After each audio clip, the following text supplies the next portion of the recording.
Welcome back. இன்றைக்கி எந்த IPO review பண்ண போகிறோம்னா ஜிகே எனர்ஜி ஐபிஓ. இது ஒரு மெயின் போர்டு ஐபிஓ.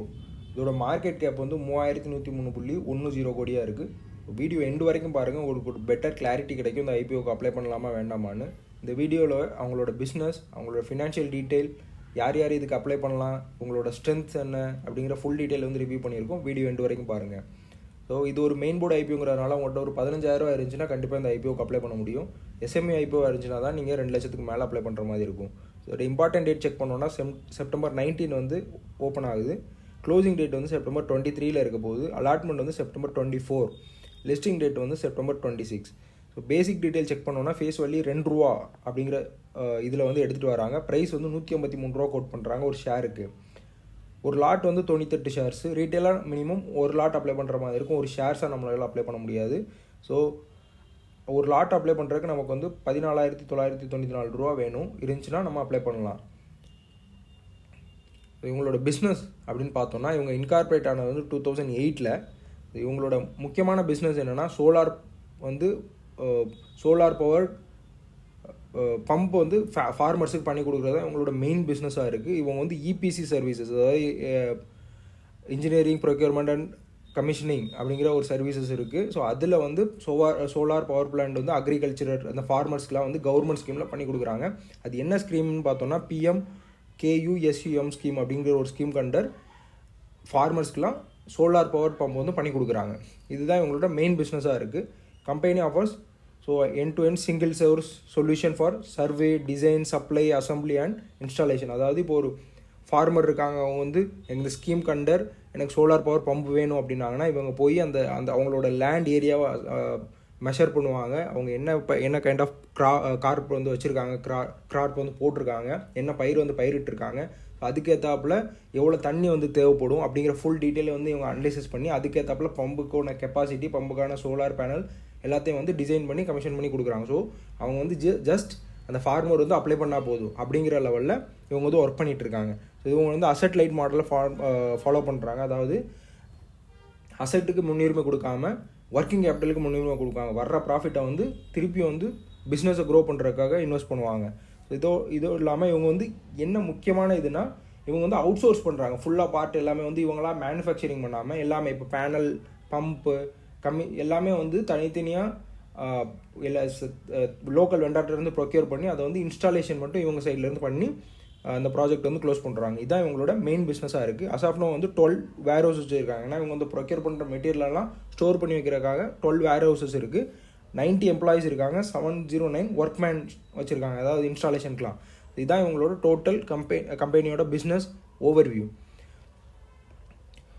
இவங்களோட ஸ்ட்ரென்த் அப்படின்னு சொல்லி பார்த்தோம்னா சீனியர் மேனேஜ்மெண்ட் எக்ஸ்பீரியன்ஸ்டாக இருக்காங்க, in-depth experience in that particular field. அதனால் இது ஒரு அட்வான்டேஜாக நம்ம எடுத்துக்கலாம். அதுக்கப்புறம் ரூஃப் டாப் சோலார் மார்க்கெட்டையும் வந்து இவங்க ஆக்குபை பண்ணுறாங்க. இதுவும் ஒரு அட்வான்டேஜாக எடுத்துக்கலாம்.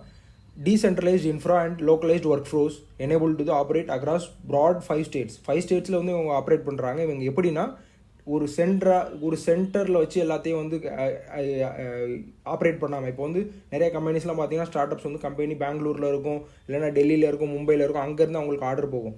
அப்படிலாம் இல்லாமல் இவங்க வந்து அந்தந்த ஸ்டேட்டுக்கு அந்தந்த இடத்துல லோக்கலாக ஒரு எந்த இடத்துல வந்து அதிகமாக பிஸ்னஸ் வருது அப்படிங்கிற இடத்துல அந்த இடத்துல ஒரு பிளான்ட்டு, அந்த இடத்துல ஒரு ஆஃபீஸ் மாதிரி வச்சு அங்கேருந்து அப்படியே லோக்கலாக வந்து எல்லாத்தையும் மூவ் பண்ணிகிட்டு இருக்காங்க.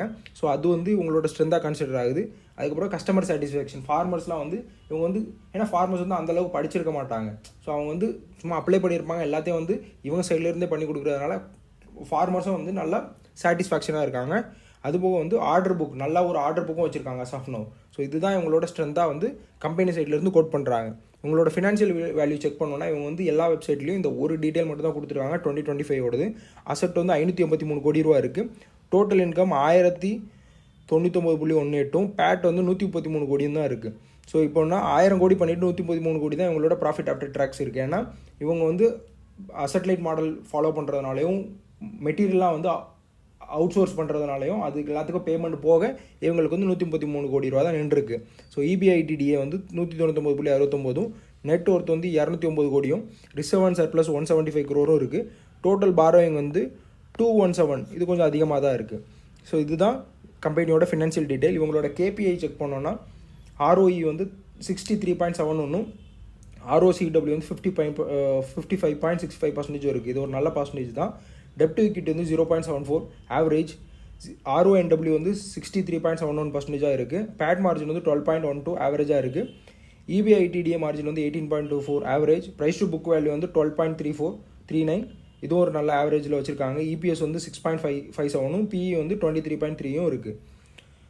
ஸோ இந்த IPO வந்து எதுக்கு எடுத்துகிட்டு வராங்க அப்படின்னு பார்த்தோன்னா, லாங் டேர்ம் ஒர்க்கிங் கேபிட்டலுக்கு வந்து ஒரு 322 கோடி வந்து உங்களுக்கு தேவைப்படுது. ஸோ அதுக்காக இந்த IPO எடுத்துகிட்டு வராங்க. ஜென்ரல் கார்பரேட் பர்பஸ்க்காகவும் இதை யூஸ் பண்ண போகிறாங்க. டோட்டல் IPO சைஸ் வந்து பார்த்தோன்னா 464 கோடி. இதில் வந்து ஃப்ரெஷ் இஷ்யூ வந்து 400 கோடியும், ஆஃபர் ஃபார் சேல் வந்து 64.26 கோடியும் வந்து ஃபண்ட் ரைஸ் பண்ண போகிறாங்க.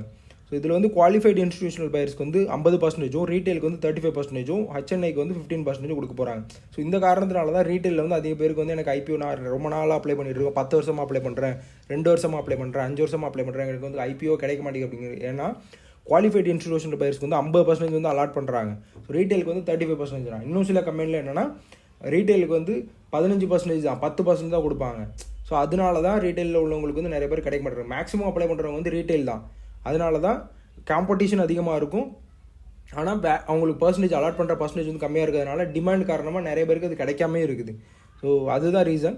ஸோ இது குவாலிஃபைடு இன்ஸ்டிடியூஷனல் பையர்ஸ்க்கு வந்து 50%. அதில் செக் பண்ணும்போது அவங்களோட காம்படிஷன் கம்மியாக இருக்கும். குவாலிஃபைடு இன்ஸ்டிடியூஷனல் பையர்ஸ்னால் இப்போ வந்து நார்மலாக ஒரு 8 லட்சம் டிமேட் அக்கௌண்ட் இருக்குன்னா 8 லட்சத்தில் வந்து 1 லட்சம் 2 லட்சம் தான் வந்து குவாலிஃபைடு இன்ஸ்டிடியூஷனல் பையர்ஸோடது இருக்கும். மீதி எல்லாமே ரீட்டெயிலோடது இருக்கும்.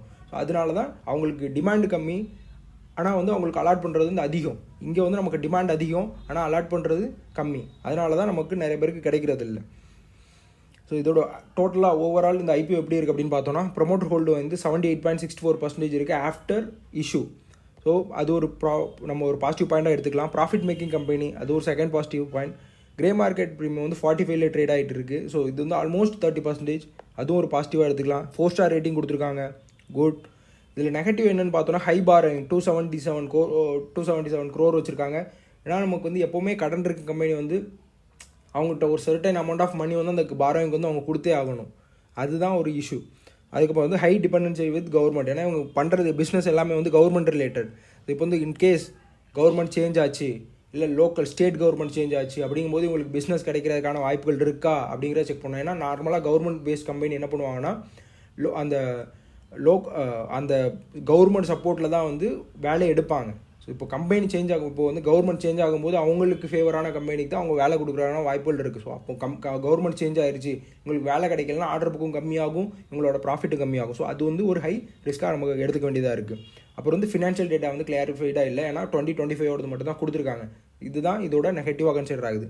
ஸோ ஓவரால் யாரெல்லாம் இதுக்கு வந்து இது IPO கன்சிடர் பண்ணலாம் அப்படின்னு பார்த்தோன்னா, ஸோ லாங் டேர்ம் இன்வெஸ்டர்ஸ் வந்து நெக்ஸ்ட் குவார்ட்டர் இல்லைனா நெக்ஸ்ட் ஃபினான்ஷியல் இயர் வரைக்கும் வெயிட் பண்ணுங்கள். ஏன்னா 1 இயரோட ஃபினான்ஷியல் டேட்டா வச்சு நம்ம வந்து கன்சிடர் பண்ண முடியாது ஒரு கம்பெனியாக அவங்க வந்து நல்ல கம்பெனியாக எப்படி வந்து பர்ஃபார்ம் பண்ணுறாங்க அப்படிங்கிறது. ஸோ லாங் டேர்ம் இன்வெஸ்டர்ஸ் வந்து வெயிட் பண்ணுங்கள். ஸோ லிஸ்டிங்கை நேம் பண்ணுறோம், கண்டிப்பாக இதுக்கு போகலாம். ஏன்னா 30% ஓப்பன் ஆகிறதுக்கு முன்னாடியே இருக்குது.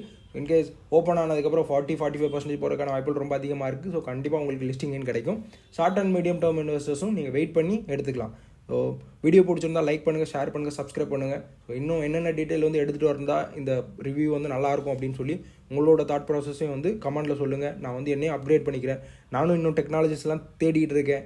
இன்னும் எவ்வளோ வந்து உங்களுக்கு நல்லா டீட்டெயிலாக கொடுக்கலாம் அப்படிங்கிறது. ஸோ இன்னும் அப்கிரேடேஷன் நீங்கள் வந்து ஃப்யூச்சரில் பார்க்கலாம். ஸோ சப்போர்ட் பண்ணுங்கள். தேங்க்யூ.